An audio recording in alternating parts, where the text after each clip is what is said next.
Hello everyone, welcome back to my YouTube channel.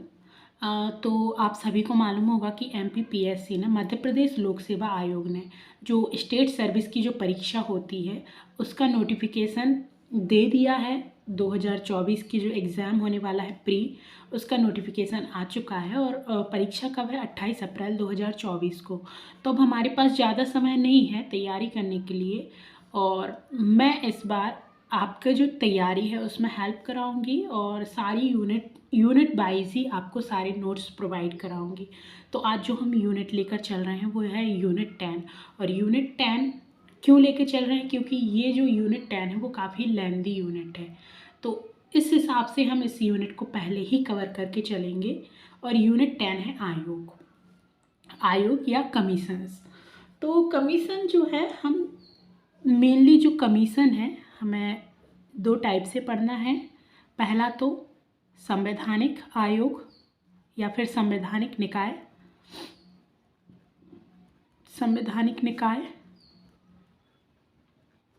और दूसरा है सांविधिक। अब संवैधानिक और सांविधिक में क्या फ़र्क है? सांविधिक निकाय या फिर इसी को इंग्लिश में बोला जाए तो कॉन्स्टिट्यूशनल बॉडी और स्टेचुरी बॉडी। तो अब जो संवैधानिक निकाय है, संवैधानिक निकाय किसको बोला जाएगा? तो संवैधानिक निकाय हम किसको बोलेंगे? ऐसी संस्थाएं जिनका उल्लेख संविधान में दिया गया है, संविधान में है या फिर संविधान में पहले से ही है या फिर किसी संविधान संशोधन द्वारा उसको ऐड कर दिया गया है। संविधान संशोधन द्वारा जोड़ा गया है। अब देखो, जब जोड़ा जाएगा तो वो क्या बन जाएगा? अनुच्छेद बन जाएगा। तो अनुच्छेद जो है वो जब भी हम पढ़ेंगे और अनुच्छेद में बात आएगी तो वो हम समझ जाएंगे कि वह निकाय कैसा है, संवैधानिक निकाय है। और सांविधिक निकाय कौन से कहलाएंगे? तो ऐसी संस्थाएं जिनका उल्लेख संविधान में नहीं है, लेकिन संविधान में तो नहीं है, लेकिन इनको किसके द्वारा इनको विधानमंडल या फिर संसद के द्वारा बनाया गया है। इनको किनके द्वारा बनाया गया है? संसद या विधानमंडल के द्वारा बनाया गया है।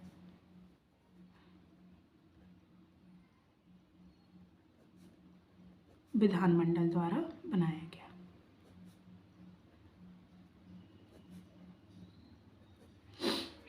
तो आइए जानते हैं। अब हमारे लिए पढ़ना है संवैधानिक निकाय में कौन कौन सी संस्थाएं आ जाएंगी। तो संवैधानिक जो निकाय में है वो आ जाएंगी हमारी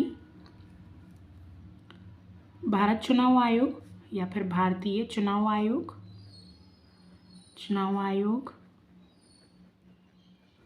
दूसरी आ जाएगी संघ लोक सेवा आयोग।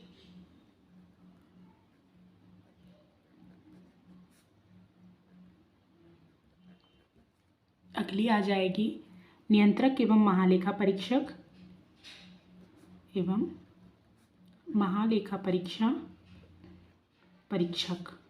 जिसको हम कैग बोलते हैं, शॉर्ट फॉर्म भी लिख सकते हैं CAG, कैग।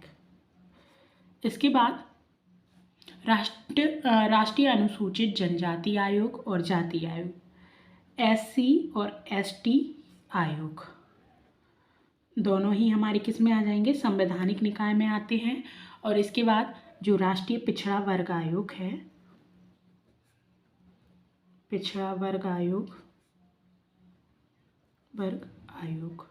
यह भी हमारा किस में आ जाएगा? तो ये तो हो गए किससे?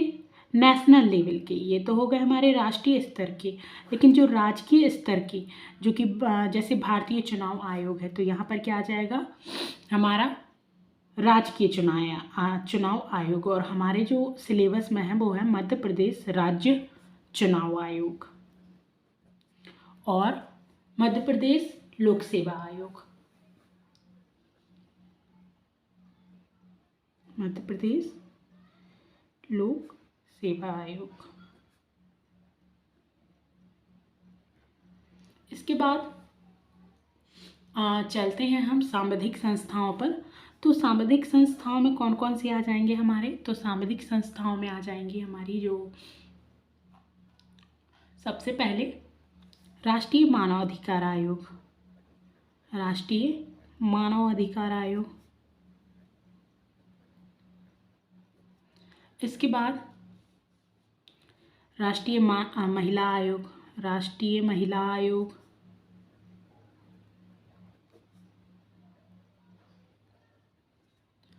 राष्ट्रीय सूचना आयोग या फिर केंद्रीय सूचना आयोग। केंद्रीय सूचना आयोग। इसके बाद आता है हमारा बाल अधिकार संरक्षण आयोग। बाल अधिकार संरक्षण आयोग।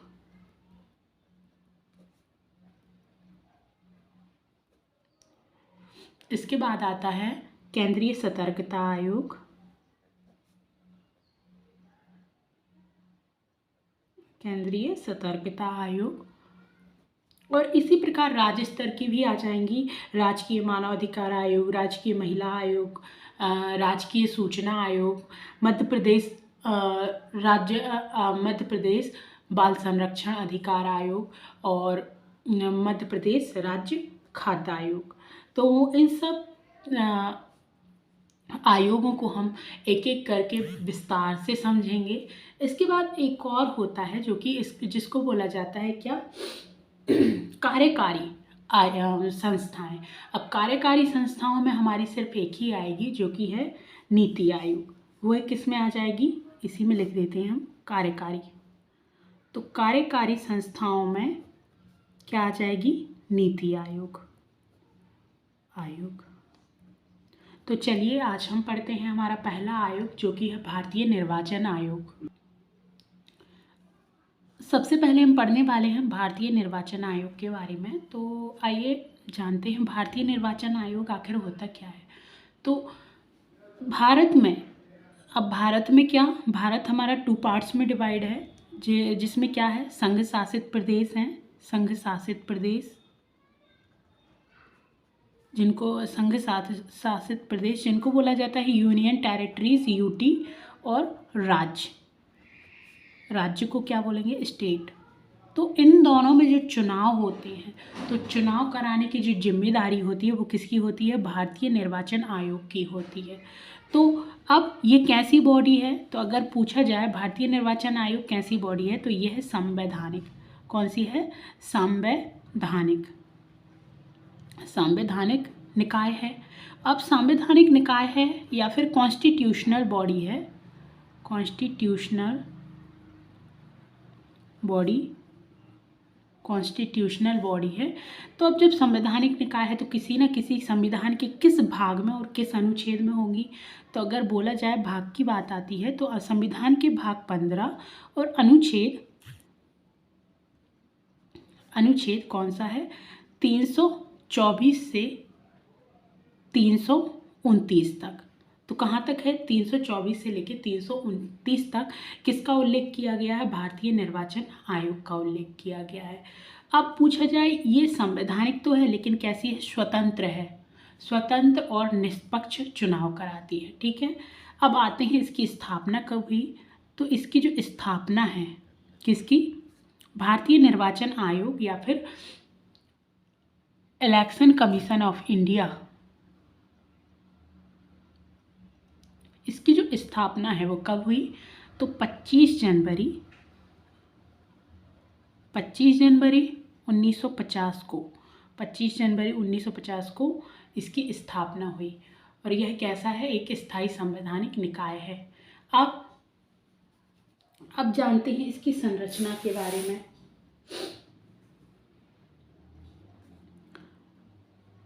इससे पहले इसका मुख्यालय, तो मुख्यालय कहाँ पर है, तो इसका मुख्यालय जो है नई दिल्ली में है। कहाँ पर है इसका मुख्यालय, नई दिल्ली में है इसका मुख्यालय। अब इसके बाद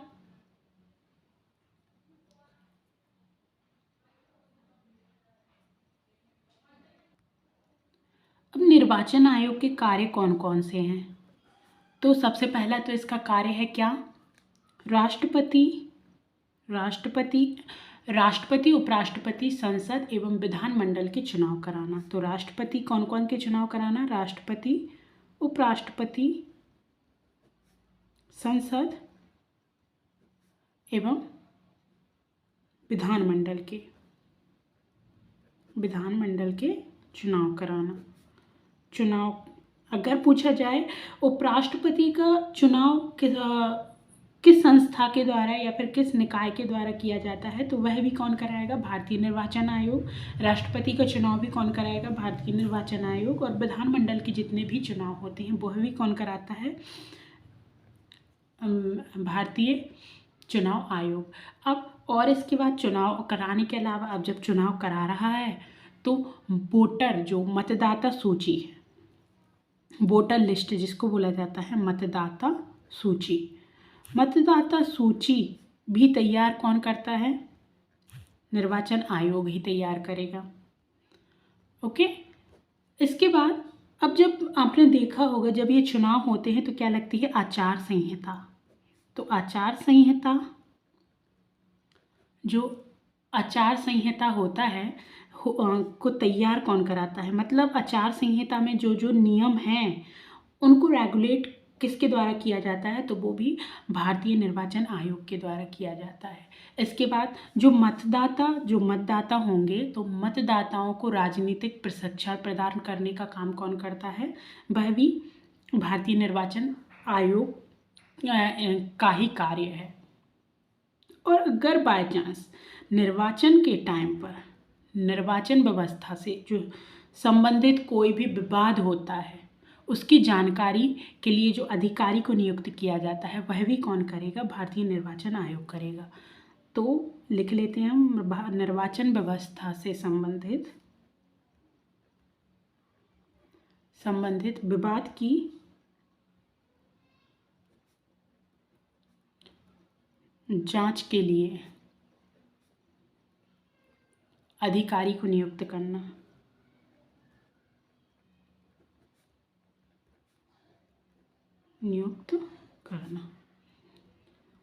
अब इसके बाद अब हम जानते हैं कि अनुच्छेद 324 से 325 तक है। तो अनुच्छेद 324 में क्या है, 325 में क्या है, 324 में क्या है, 325 में 329 तक देखते हैं कि अनुच्छेद 329 तक क्या क्या है। तो सबसे पहले हम जानते हैं अनुच्छेद 324। अनुच्छेद 324, तो अनुच्छेद 324 में है चुनाव आयोग की नियुक्ति, चुनाव से संबंधित कार्य, दायित्व, निर्देशन और नियंत्रण का प्रावधान। सीधा सिंपल शब्दों में लिखा जाए तो है निर्वाचन आयोग की स्थापना, निर्वाचन आयोग की क्या स्थापना, उसके बाद इसकी संरचना, तीसरा है और हटाने की प्रक्रिया, मतलब इसकी स्थापना तो हमने पहले ही देख ली है, कब हुई है, 25 जनवरी 1950 को हुई है। अब संरचना मतलब इसमें कितने सदस्य होंगे, तो जो संरचना है, संरचना किसमें दी गई है? अनुच्छेद 324 में संरचना है, तो संरचना देख लेते हैं हम। संरचना में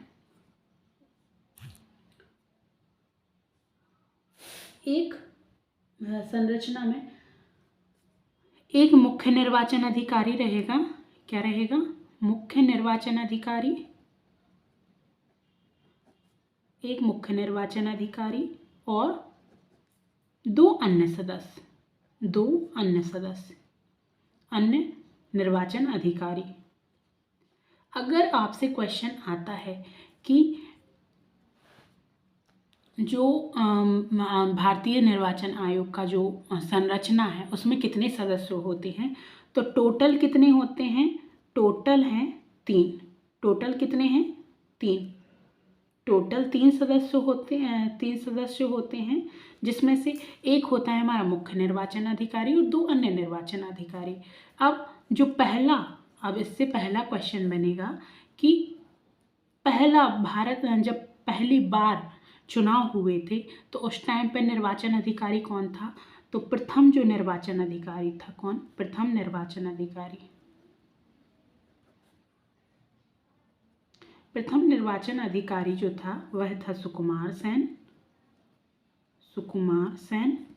और अभी जो निर्वाचन अधिकारी हैं, जो वर्तमान में हैं, वर्तमान निर्वाचन अधिकारी कौन है?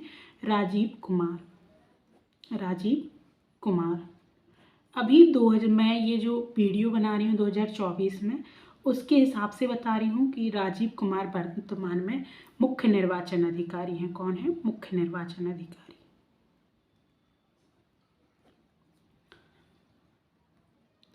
अब कभी क्वेश्चन आता है, क्या यह जो निर्वाचन अधिकारियों की संख्या है 3, वो क्या पहले से ऐसी थी? नहीं। तो सबसे पहले क्या था कि पहले जो सर्वप्रथम 1950 में कितने सदस्य हुआ करते थे? तो 1950 में एक सदस्य हुआ करती थी। 1950 में एक सदस्य थी।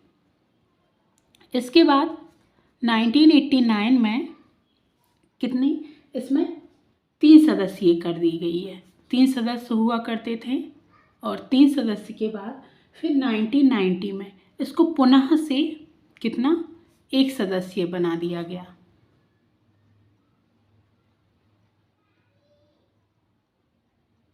एक सदस्य बना दिया गया। और 1993 में इसको फिर से पुनः क्या कर दिया गया? 3 सदस्य बना दिया गया। अब अगर पूछा जाए वर्तमान में, तो वर्तमान में कितने सदस्य हैं? 3 सदस्य हैं। किसमें? किसके हिसाब से? 1993 के हिसाब से। ओके। देन अब आता है कि जो मुख्य निर्वाचन आयोग होगा वह क्या होगा? अध्यक्ष होगा। अगर पूछा जाए भारतीय निर्वाचन आयोग में अध्यक्ष किसको माना जाएगा, तो अभी अध्यक्ष कौन कहलाए? मतलब राजीव कुमार कहलाए। इसके बाद आता है हमारा, अब अध्यक्षों की नियुक्ति कौन करेगा? तो नियुक्ति कौन करेगा? राष्ट्रपति करेगा। नियुक्ति किसके द्वारा की जाएगी? नियुक्ति की जाएगी हमारी राष्ट्रपति के द्वारा। अब इनको वेतन कितना मिलेगा? तो इनको जो वेतन है, वेतन इनको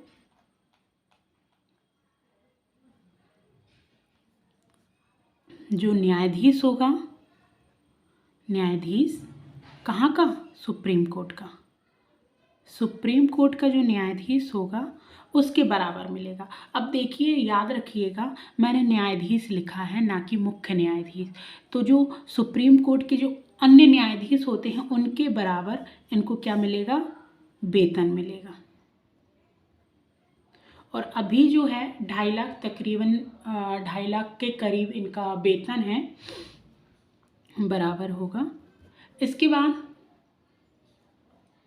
इनकी नियुक्ति और इनका कार्यकाल कब से कब तक रहेगा? तो कार्यकाल जो है, कार्यकाल रहेगा इनका 6 वर्ष या 65 वर्ष की आयु।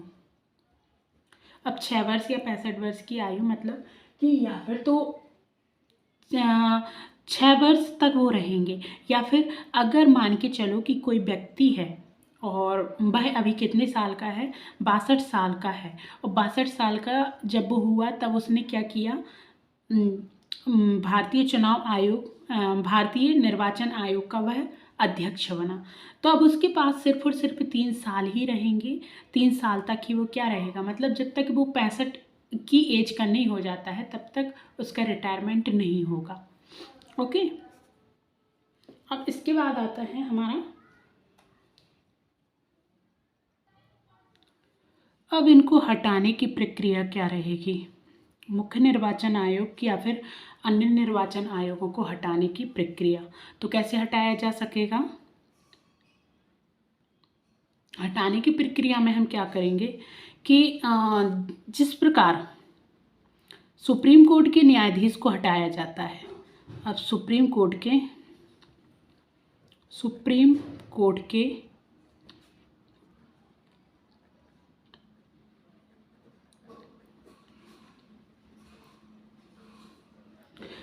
प्रकार सुप्रीम कोर्ट के न्यायाधीश को हटाया जाता है? अब सुप्रीम कोर्ट के न्यायाधीश को किस प्रकार हटाया जाता है? तो वह हटाया जाता है राष्ट्रपति को जो महाभियोग की प्रक्रिया होती है उसी के समान सुप्रीम कोर्ट के न्यायाधीश को हटाते हैं। मतलब अगर सीधे शब्दों में बोला जाए तो सदन के दोनों सदनों में उपस्थित संसद के दोनों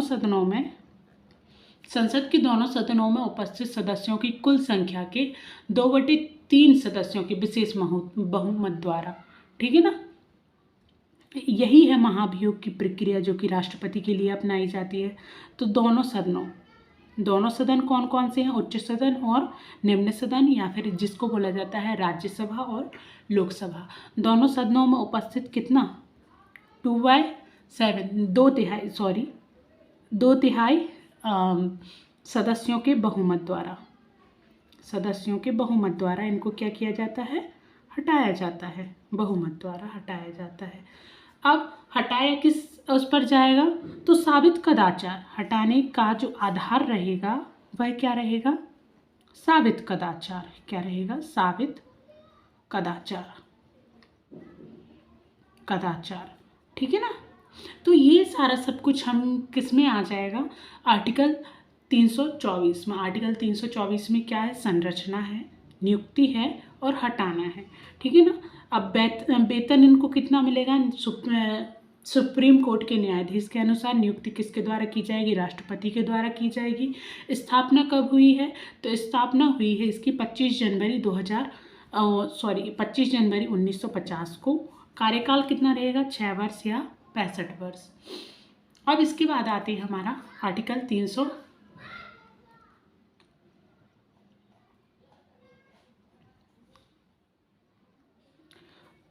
अब आते हैं हमारा अनुच्छेद 325। तो अनुच्छेद 325 क्या है? निर्वाचक नामावली तैयार करना। अब निर्वाचक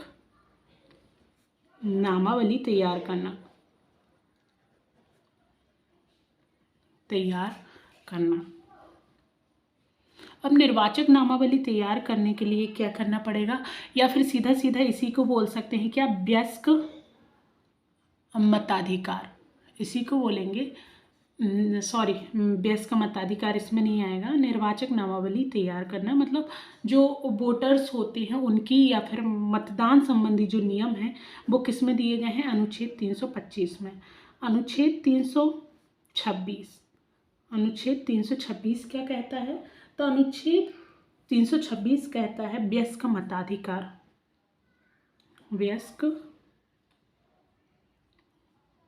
मताधिकार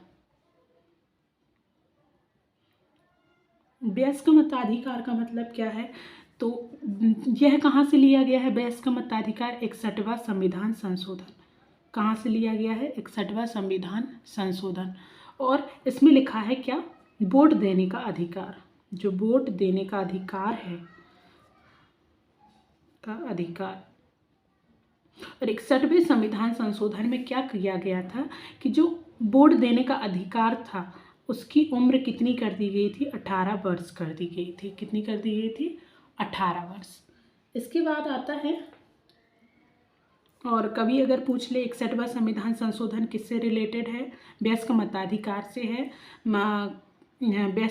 किस संविधान संशोधन के थ्रू 18 वर्ष कर दी गई थी? वोटिंग राइट्स 18 वर्ष कर दिया गया था। तो 61वां, और ये कब हुआ? 1988। अगर वर्ष याद रखना हो तो 1988। ओके। देन इसके बाद आता है हमारा अनुच्छेद 327। अनुच्छेद 327 क्या कहता है? संसद की निर्वाचन में के संबंध में कानून बनाने की शक्ति। अब विधायिका द्वारा चुनाव के संबंध में संसद द्वारा कानून बनाने की शक्ति। तो संसद द्वारा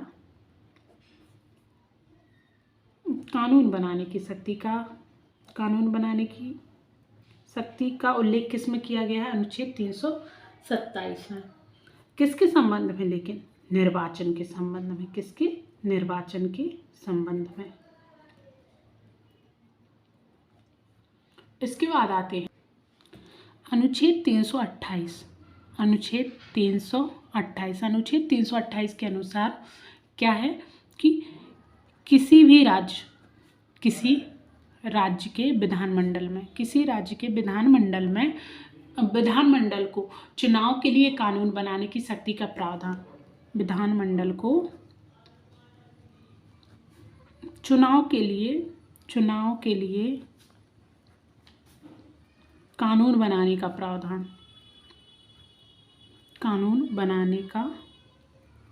प्रावधान, ठीक है। और अनुच्छेद 329 क्या है, तो न्यायालय द्वारा निर्वाचन संबंधी मामलों में कोई हस्तक्षेप ना करना, न्यायालय द्वारा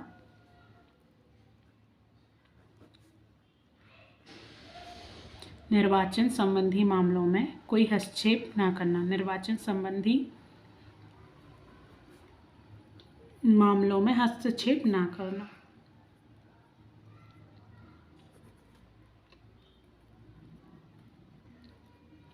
हस्तक्षेप ना करना। ओके, तो ये थे हमारे आर्टिकल 324 से 329 तक का आर्टिकल, जो कि किससे संबंधित हैं, भारतीय निर्वाचन आयोग से संबंधित है। और भारतीय निर्वाचन आयोग कैसी एक बॉडी है, तो ये कॉन्स्टिट्यूशनल बॉडी है। और किस भाग में है, तो भाग 15 में इसका उल्लेख किया गया है। इसके बाद निर्वाचन के लिए कुछ ऐप होते हैं, जैसे कि अभी हमने जो ऐप जो हैं वो कौन कौन से हैं, तो एक सी विजिल ऐप है, सी विजिल ऐप। ये कौन से, मोबाइल पर जो एप्लीकेशंस होते हैं, तो कौन कौन से हैं, सी विजिल ऐप है। यह किसके लिए काम आता है, तो आचार संहिता की मॉनिटरिंग करने के काम आता है, आचार संहिता की मॉनिटरिंग करने के, मॉनिटरिंग करने के काम आता है। इसके बाद है एक समाधान ऐप,